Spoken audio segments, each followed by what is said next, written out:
Okay, so good morning, good afternoon, good evening, wherever you are. I'm Duncan Chapple at CCgroup. My colleagues Chloe and Chris are going to be introduced in a few moments. I've got the joy of pressing the down button during the presentation, so you can blame me for for everything. But if you're in the right place, you're here for a webinar on IoT vendors. Chloe, shall I hand over to you now? Yeah, absolutely. Hi, everyone. Welcome to today's webinar. As Duncan mentioned, we'll be discussing the IoT technology buying process and the important role that industry analysts and analyst relation plays in IoT purchasing decisions.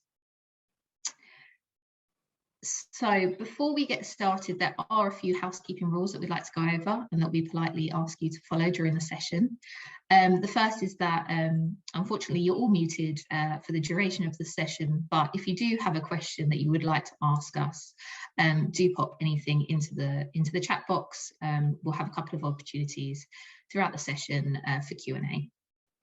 And then lastly, we are recording the session, so if you would like to receive a copy of the recording, it's available upon request. So just get in touch with us after the webinar if you'd like to receive it. And just a little bit of background on who we are as speakers today. So I'm Chloe, I'm the head of IoT at CCgroup. I've been working in B2B tech PR for about 11 years and have experience across lots of different technology sectors, from broadcast and media through to enterprise tech and telecoms and deep tech, where my focus currently lies, working on technologies such as 5G, 6G, lots of different network technologies, as well as IoT. And then I'm Duncan Chapple. I head up the analyst relations team here at CCgroup. I've been working around business-to-business technology since the last millennium, too long to brag about. But also I'm involved in the Analyst Observatory at the University of Edinburgh Business School. And later on, I'll be presenting some of the data from our study of the users of analysts writing about the Internet of Things. I'm Chris Sedgwick. I'm the Deputy Head of Analyst Relations at CCgroup. I've been working in B2B tech marketing for about 6.5, 7 years now, in industries including telecoms and fintech and enterprise technology. And I'll be talking a little bit more about our process at CCgroup later on in the webinar. Perfect. So the first half of today's webinar is really going to be focused on findings from a recent research report we did on how IoT technology vendors can successfully market and sell to IoT buyers. And for today's webinar, we're going to be looking specifically at the role of analyst relations as part of the technology buying process. For some background as to why we actually conducted this research. So at CCgroup, we've worked with and we continue to work with a number of different technology players across the telecoms and enterprise technology markets who are increasingly putting their focus on the IoT market with the proliferation of 5G, increasing number of 5G networks being turned on, not to mention lots of industry focus, especially in telecoms, around 6G. The IoT dream isn't something that's in the distant future. It's very much in the here and now, and companies, whether they're working in telecoms or if they're enterprises and any sort of associated subsectors, are really looking to adopt and to deploy IoT technologies to make this connected living dream a reality. So for our clients, and actually for lots of companies operating in these sectors, understanding more about how the IoT process works, the IoT buying process works, is really important. So for the report specifically that we developed, it looks at how technology vendors can successfully market and sell themselves to IoT buyers.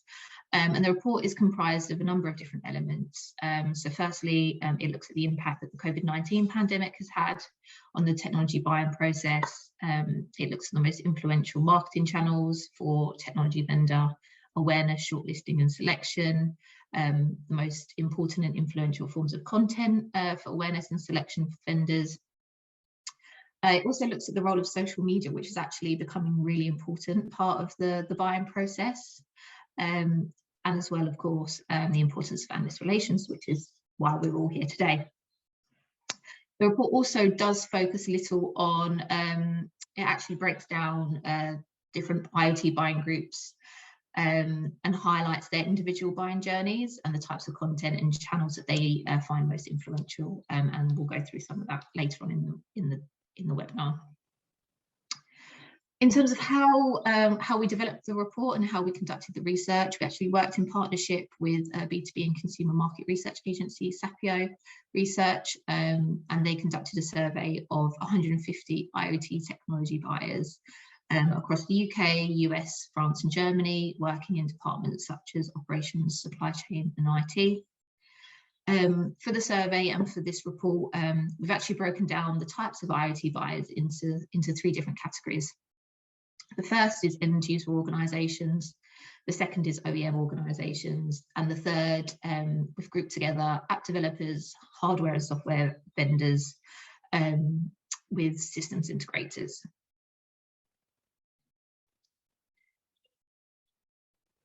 So looking at the IoT buying landscape, the research that we conducted has actually revealed a number of important factors that technology vendors need to take into consideration when they're developing their marketing and communications programs.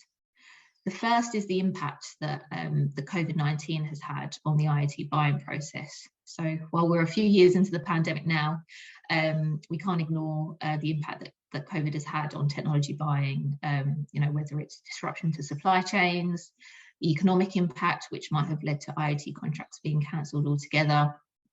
So it doesn't really come as much as a surprise as a vast majority, 83% of IoT buyers have said that the pandemic has caused delays to the IoT buying process. But mostly these aren't too long lasting, these delays aren't too severe. A third said that they've seen delays of less than 6 months, whilst a further half stated that delays have typically been between the 6 and 9 month period. Social media, as I mentioned, is actually becoming increasingly important as a marketing channel as well. And actually, again, a vast majority, 80% of IoT buyers are engaging with social media platforms on a weekly basis. Outside of this, another almost half, 45%, then said that that social media has actively contributed to vendors being shortlisted for RFPs. So having a social media presence is definitely important for vendors. And what's also really interesting is how the pandemic has really forced IoT buyers to look at external resources. A good chunk, 42% of IoT buyers are actually reading more trade media articles thanks to home working and the pandemic. And 3/4 are actually relying more on trusted third parties since COVID as part of the technology buying process. And it's this reliance on trusted third parties that's important, especially when we think about analyst relations and industry analysts, because industry analysts do play a really important role throughout the whole technology buying process, really. So when it comes to awareness, and industry analysts and analyst relations is included in the top 6 most influential marketing channels for all IoT buyers. And analyst reports are really being used as an educational resource, and they're critical for vendor selection. So not only are they being ranked as the most important type of content for IoT buyers when they're learning about vendors, but analyst relations is the most influential marketing channel for vendor selection, especially for end user organizations and app developers and systems integrators.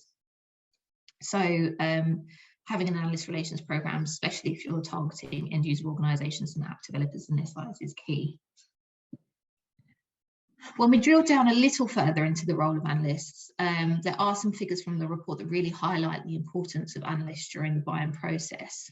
So firstly, 2/5 of IoT buyers state that the technology buying process involves industry analysts. And actually for 1 in 3, more than half of their purchasing decisions involve industry analysts, which means really as a marketing channel, industry analyst relations is an activity that tech vendors really can't afford to ignore. Almost half of IoT buyers, so 43%, are using industry analysts to identify and shortlist vendors, with a third saying that those analyst reports are a really valuable content source to learn about vendors. Given the importance of analysts as part of the buying process and this extra reliance on third parties during the pandemic, it's not really much of a surprise that over half of IoT buyers have said that since COVID, their budgets for analyst relations activity has increased. So if you are a tech vendor and you don't have an analyst relations program in place, now might be a good time to start thinking about it, with IoT buyers spending more money with analysts to inform their purchasing decisions. Before I get into the individual buyer journeys, I did just want to spend a little bit of time highlighting the importance of analyst reports to IoT buyers. So as part of the survey, we asked IoT buyers about the different types of marketing content they value when they're learning about tech vendors and ultimately when they're selecting technology partners. So when it comes to identifying their vendor partners, analyst reports are actually ranked as the most important type of content for identifying these technology partners. But it's not just identification that they're important for and where they're influential, because when it comes to selecting technology vendor partners, analyst reports are ranked as the third most valuable type of content. So for IoT buyers, external validation and content that shows their experience is clearly important for awareness, and for selection, being able to demonstrate knowledge and expertise really is key. So now we can get into each of the IoT buying groups, buying journeys, and the specific role that analyst relations plays here. So for end user organisations, when it comes to identifying an awareness of IoT tech vendors, analyst relations has a moderate influence coming behind web search and third parties like management consultants. And for shortlisting, this influence reduces a little and is overtaken by industry presence and vendors' owned channels such as social media and webinars. But for selection, this is where analyst relations really ramps up and becomes really important, and is ranked as one of the most influential marketing channels alongside web search and third parties.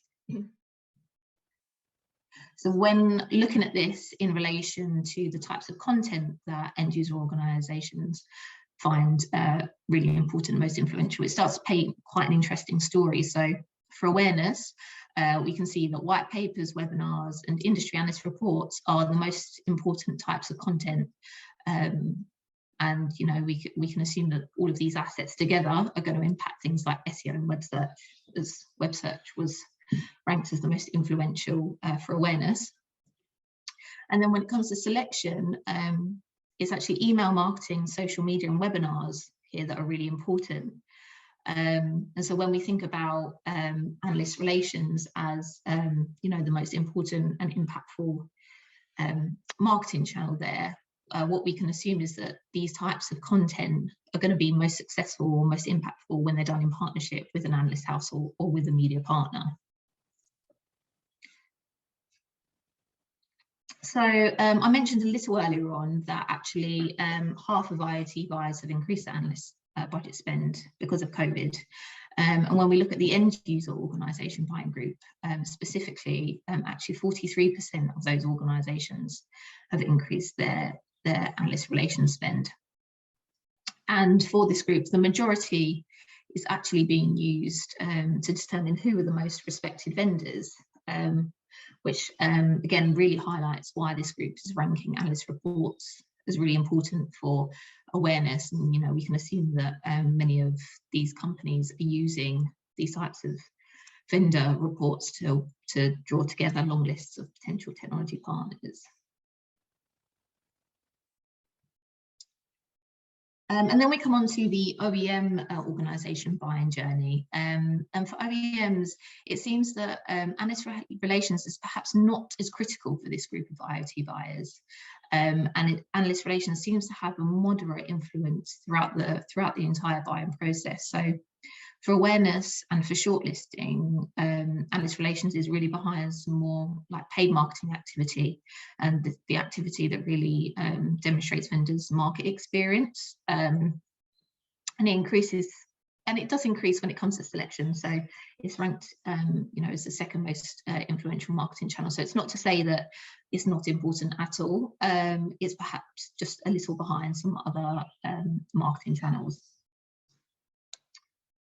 And this is also reflected when we then look at the content types that OEM organisations deem as most influential. So it seems that OEMs are paying more attention to things like email marketing, event speeches, and podcasts as content types. Again, some of this, it may be worthwhile doing some of this in partnership with analyst houses, maybe things like email marketing or participation in events and things like that, as analyst relations tended to increase as an influential channel for selection. And then for OEM organisations, increased analyst budget spend. So when we look at this again, it's reflected, the narrative is reflected here as well, as most of the analyst budget spend is going on reports and market forecasts.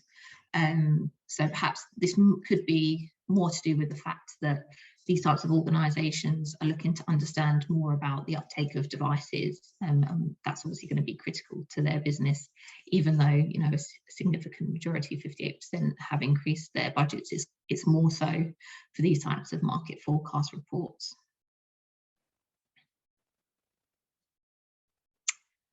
And then we come on to app developers, hardware, software vendors, and system integrators. So for this group, when it comes to awareness, analyst relations ranks more towards the least influential end of the spectrum, but it quickly flips for shortlisting and for selection. And analyst relations is one of two of the most influential channels when it comes to shortlisting partners. It's actually the most important marketing channel for selection itself. So for awareness, perhaps a position and a place in the market is a bit more important. So focusing on marketing channels that allow you to do that, and then the external validation becomes really important for later on in the buying process. Although that being said, when we look at the types of content that app developers and systems integrators look to and find most influential, for awareness, industry analyst reports are ranked as most influential, and for selection, again, industry analyst reports alongside news articles and opinion articles as well. So again, I suppose it's this idea of showing a tech vendor's presence in the industry, showing their expertise, and being included as part of these analyst reports is a way to show your place in the market and to demonstrate your expertise as well. And then finally, for the budget spend for this group of IoT buyers, app developers and SIs, the increased budget spend is perhaps the most evenly split across the three different types of ways that they're engaging with analysts and analyst relations. But it seems that although 58% of app developers have increased their budget, most of that budget is going towards vendor capability analysis, which really highlights why those analyst reports are so important for identifying and for selecting vendor partners. So to conclude this sort of first half of the webinar, which looks at the reports and our findings, it's really clear that industry analysts are playing an important role throughout the entire IoT buying process, from awareness all the way through to selection. And it's really important to know which type of IoT buying audience you're targeting, and knowing a bit more about how they're engaging with industry analysts, because that's going to be really important to be able to form and frame your analyst relations program. That's going to be really important, especially as thinking about how these IoT buyers are using their budgets, and how these budgets have actually increased during COVID. That reliance on external third parties is really important. So being able to tailor your analyst relations program according to your IoT buying audience, again, is going to be really important to make sure that you're engaging with analysts in the right way, and you're really getting the most out of that investment in analyst relations. And the report really shows that, you can't ignore the importance of analyst reports, whether it's being used as a resource for IT buyers to learn about vendors, or whether it's a resource for them to select technology partners and to select vendors.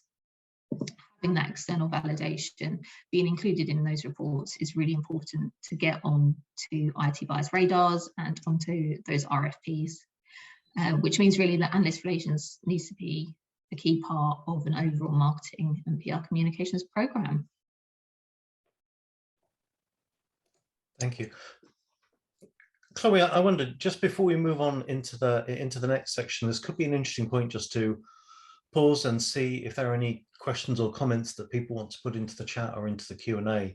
I know Absolutely. there's a huge amount of information in the report, and you can only touch a subset of that. And then, of course, I know there's other analysis out of the data that you're sharing with CCgroup clients.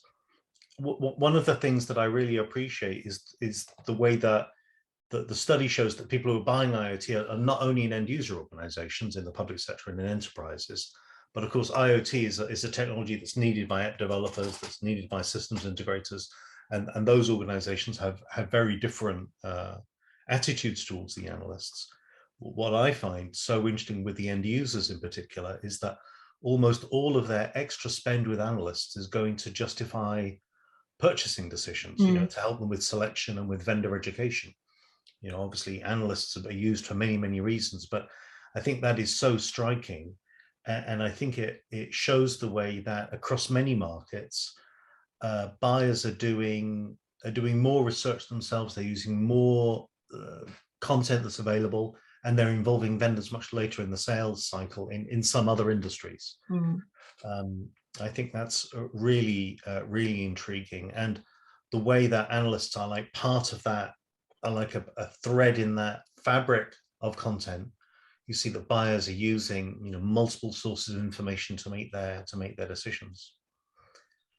If there are no questions or comments, then what I might do is move forward into the next section and let you relax a little. So in the next section, what I'm going to be doing quickly is just talking about how to make these thoughts a bit more specific for analyst relations people, and I must admit I'm going to be helped by that in the final section where Chris Sedgwick is going to speak through some of the mechanics of analyst relations. But what I wanted to share with people were some fresh data, or publishing today, some fresh data from the Analyst Observatory at the University of Edinburgh Business School. So we ran a similar webinar in the first half of last year using data from the Analyst Value Survey to see how far IoT industry professionals are using industry analysts. That survey has continued to collect data, and so what I'm presenting today are data from all of the survey responses in 2021. So that's 917 responses to the survey. And one of the ways that the results from this survey, which is the only kind of ongoing survey of the users of the different analyst firms, what we've done is we've pulled out responses from about a quarter of the participants, so around whatever that is, around 230 of those people have said that they use industry analyst research around IoT, slightly more of them on the demand side, slightly fewer of those on the supply side, into which you might include those OEMs and systems integrators, app developers that Chloe was talking about earlier on. And what we've looked at is people who are using research around three closely related topics: IoT, smart homes, and machine to machine. These are, so close that they basically work as one. And there are a few things that stood out to us when we and the team at the Analyst Observatory discussed these findings. One is that actually, of course, there are some really big analyst firms that everybody uses. that everyone's known about, that everybody knows about. But actually, there are some firms which tend to be much more used by people on the demand side, and others which tend to be used much more on the supply side. And actually, as Chloe has said, some of the people who are buying are not end user organizations, but they might be other businesses that are buying your technology in order to mobilize it for end users. So in that case, the firms that are influencing people in the supply side, people in the supply chain, might be just as important for your business as people who are advising the people at the end of the supply chain. And niche firms, we're seeing that often it is smaller firms that have more expertise. These can often be highly influential in the buying cycle. And one of the patterns that you might have seen in some of Chloe's slides are that industry analysts are absolutely a present part of the mix when it comes to understanding the landscape of IoT. It's certainly one of 4 or 5 roughly equally trusted sources of information when it comes to education. But then in some scenarios, analysts sort of jump up in influence in the later stages of the buying cycle. And the other thing, which the next slide will expose really clearly, is that analysts often don't distinguish between different organizations which are a bit like industry analysts, in the same way that lots of people might call margarine butter when they're in a sandwich shop here in Britain. People often don't distinguish between pure play analysts and third-party advisory firms and consulting organizations.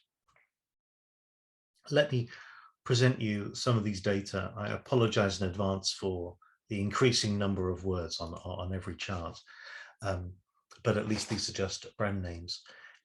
What the colleagues at the Analyst Observatory did was they looked inside those 250 IoT professionals who responded to the survey, and saw that there were some organizations which tended to be used by the supply side, and other organizations that tended to be used by the demand side. And of course, well, this is really a Venn diagram. There are some organizations which are used by both. So the organizations in the middle were highly used both by people on the demand side and by people on the supply side. The people in the companies on the right-hand side, these were used much more by people on the demand side. And personally, I think one reason for that is that many of these organizations have got freemium business models or vendor-funded research models where they're producing content which is available for free. And so these organizations range from definitely being highly respectable analyst firms to being organizations that do research and then other things. I used to work at Deloitte Research. That's definitely a very serious research organization, but Deloitte as a whole, of course, is not in the research business. And then it takes you through to an organization like, say, Aberdeen Group, which I think it's fair to say is not an analyst firm. That is a content marketing partner rather than an independently minded analyst firm. And then, intriguingly, there are some organizations which are used much more by the supply side than they are by the demand side.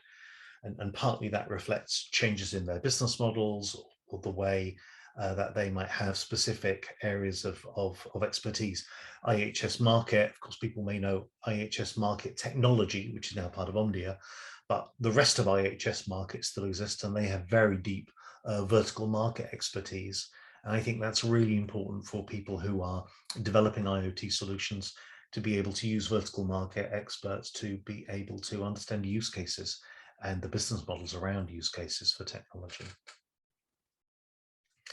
The other thing that we did with this data is, having asked people which analyst firms they use, we also asked them which firms they value. And there's a bit of a dislocation between the firms that you use and the firms that you value. Some of the firms are more valuable than others. And on that basis, we've been sponsoring, we at CCgroup have sponsored for the last couple of years these Analyst Firm Awards in various categories. IoT is one of the categories in the awards, and this is the first of the Analyst Firm Awards for 2022 that the Analyst Observatory is is publishing. And if you're not familiar with this, what it does is it takes the responses of IoT professionals who've taken the analyst value survey, and it asks them which services do they use from the analyst firms, and then how valuable are those services. And basically you kind of multiply those two sets of numbers together, and it gives you a number, how much value is being created by that analyst firm for IoT professionals. And then when we rank the firms from the most valuable to the least valuable, what we see is that there are 4 firms which added together produce most of the value produced by the hundreds, nearly 100, I guess, analyst firms that are producing notable value for IoT professionals. And those organizations, in declining order, are Gartner, Forrester Research, IDC, and ISG. And if you were on our webinar this time last year, you won't be surprised to see that 3 of those firms are at the top this year and were at the top last year. ISG has jumped up from gold into platinum, taking the place of HFS Research, but it's broadly similar to the picture from last year. And then the gold firms are the organizations which, when you take their total and add it together with the platinum firms, you have together 2/3 of all of the value being produced by the analyst firms. So these 9 organizations collectively produce 2/3 of all of the value being created by analyst firms for IoT professionals, and then those hundreds of other firms collectively have got 1/3 between them. So that's a really intriguing picture. And you have some different firms coming to the fore here. GSMA Intelligence, obviously that's an organization which is connected to the GSMA. So an organization that has got super deep expertise in telecommunications, in the extensibility of computing networks to the edge, and in a wide range of use cases. Really that telecommunications operators and also equipment manufacturers are really struggling to work with systems integrators and application developers to develop use cases. Really intriguing to see the GSMA here. Personally, I was a bit surprised to see 451 up here. And, some of my friends work for 451. I'm not going to say a bad word about them, but I do wonder if this is mostly about 451's credibility as an advisor to private equity and the investment scene. Rather, I mean, certainly 451 has published research on IoT, and I'm sure that's fantastic. But I don't think it's not the same kind of powerhouse, as a research producer of comment and insight around IoT as some of these other firms. But certainly all of these organizations are highly valued by the IoT professionals that took the survey for the University of Edinburgh. I can see a couple of questions have popped in. So what I'm going to do is take a look at these, and then while pausing to drink my coffee, see what I can think of about this. So one question is, have there been any difficulties in selling the value proposition from a smaller firm versus a larger firm to a client starting on the analyst relations journey? So that's interesting. It's, as an analyst relations professional, do I find it hard to convince an organization that is starting out in analyst relations to pay attention to smaller firms rather than larger firms? And honestly, I would say no, not at all. Honestly, the challenge is the other way around. When I think back to, I've spent a lot of time over the last 20 years helping organizations that set up their analyst relations programs. And generally, when they want to do that, early stage managers want to speak to analysts that get the market. So people who might be, who in practice tend to be niche firms in smaller organizations. They might be in the same domestic market as the firm that is setting up. And many organizations are many organizations have got CEOs and leading people who are quite anxious about speaking to Gartner, Forrester, and IDC. So to be honest, I would say when organizations start working with CCgroup, generally, actually, we are pivoting them away from the small and mid-sized firms, from spending all of their time with those mid-sized firms, and encouraging them to balance their time between the large firms and the small firms. I do think there's a different challenge, which is it's just harder for those smaller analyst firms to sell. So they really struggle to sell extensively into the buy side, into the demand side of the industry, because there are so many more enterprises than there are vendors. But generally, those smaller firms, they seem to be selling. If they survive, they seem to be pretty good at selling into demand side organizations, into supply side organizations, that the kind of vendors and systems integrators that we might work with, distributors as well. Okay, no other questions there. Fantastic. I'm now going to hand over to my colleague Chris, who's going to really deliver the hard part of this, which is, okay, you can see that analysts are influential. You can see maybe which analysts might be influential, but then how exactly do you shift that and make analysts more influential? Sorry, make yourself able to benefit from the influence of analysts. Yeah, thanks, Duncan, and thank you everyone for joining today. So if we go to at CCgroup, we recommend a 5-stage process for a successful analyst relations program. We call it a programmatic approach, and we see it as the most impactful way of shifting analyst perceptions and generating advocacy. So the first stage would be identify. This is the research phase of any program, where we identify the analysts who are most influential in our clients' markets. As the analyst industry grows in complexity, increasing numbers of influential specialist firms, this process is more important than ever. Secondly, is the alignment phase. It's important that vendors understand what analysts are researching and speak their language so they can align messaging. This gives the best possible chance to build rapport and increases the likelihood of securing advocacy. Third, we have the engage phase. And this is really the core of any analyst relations program. This is where we engage analysts through briefings or through one-to-many activities. And it's where relationships are built and insights can be gathered.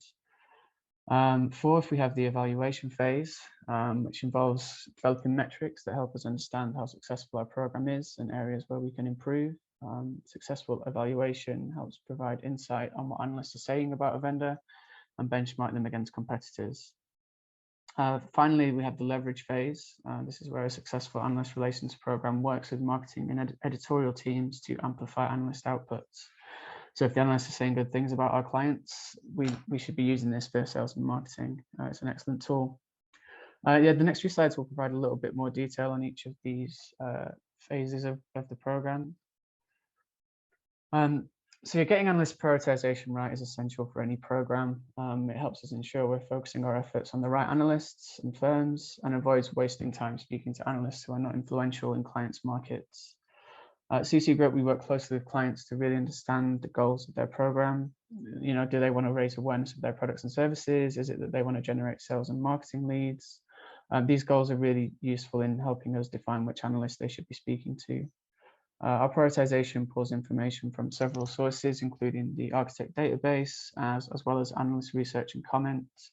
And we weight this information to deliver a 3-tiered prioritization, which ranks analysts according to their influence. This ensures we can focus our efforts effectively for clients and make sure we're not wasting time.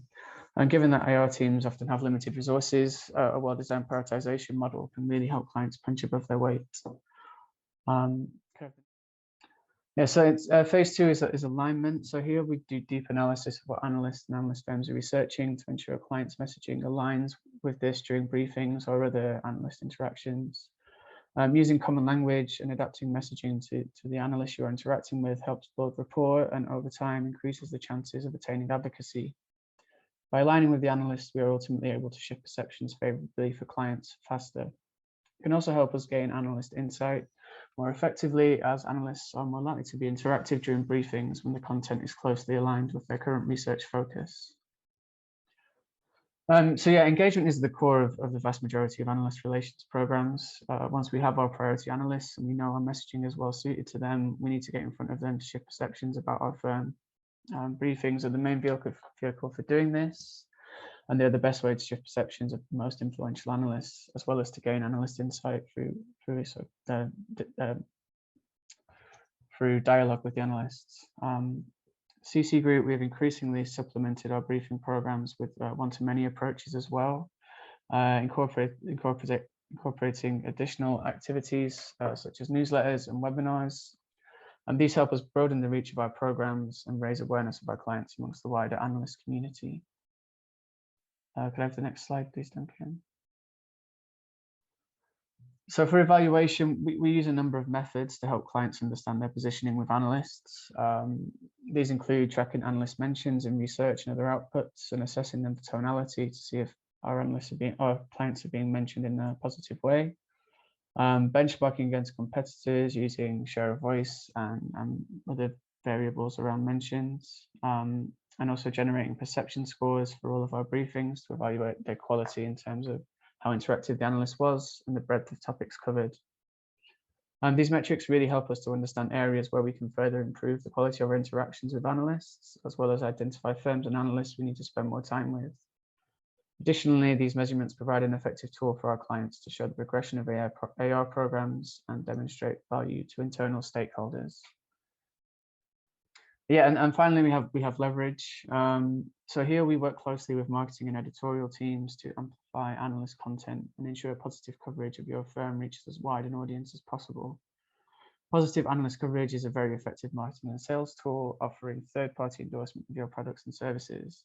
Ensuring we identify this coverage and enable your sales and marketing teams to make the most of the opportunity is important. Ultimately, successful leverage of analyst coverage will drive business development as we showcase the value your firm brings. That's just a really quick overview of the kind of 5-step process we recommend for a successful AR program. Thank you for your time. Okay, well, if there are any questions that you don't want to ask here, but you would rather ask by email, then our email addresses are here. As you may have sensed, there's a huge amount of insight in the report. And so please do download the report so you can get that extra insight. There's an awful lot of detail hidden in the base data as well. It's really, really fascinating. So thank you so much for your time. If you've got friends or colleagues who you think would be interested in hearing and viewing indeed the recording of this webinar, please let us know. We can share it in a few days as a link. Okay, Chris, Chloe, any final thoughts on the conversations? I don't know, maybe any interactions to anything you've heard from the other speakers today? No, I don't think so. I think the stuff that yourself and Chris covered around the different analysts and the importance there and the different techniques and implementations of programs that you can do is really important. And I suppose just aligning that to the research, just thinking more closely about the types of IoT buyers and which programs might fit more aligned, or are more aligned to the types of IoT buyers that you're targeting, really. So I think having that overview with the research gives a clear indication as to what tech vendors should be doing and how they should be engaging with analysts. Mm-hmm. Fantastic, thank you. Chris, any final thoughts from you? Yeah, I'd probably just second that, I suppose. I think it's really interesting to see how analysts are growing in influence. Like increasingly they're involved in buying decisions and vendor selection. So clearly engaging with them in sort of a systematic, strategic way is going to be more and more important for vendors going forward. So yeah, download the report. It's really interesting. Yeah. Fantastic. Okay, well, I'll stop the webinar now, and we'll let you all get on with your days. Thank you so much. Thanks, everyone. Speak to you soon. Take care. Bye-bye. Thanks. Bye.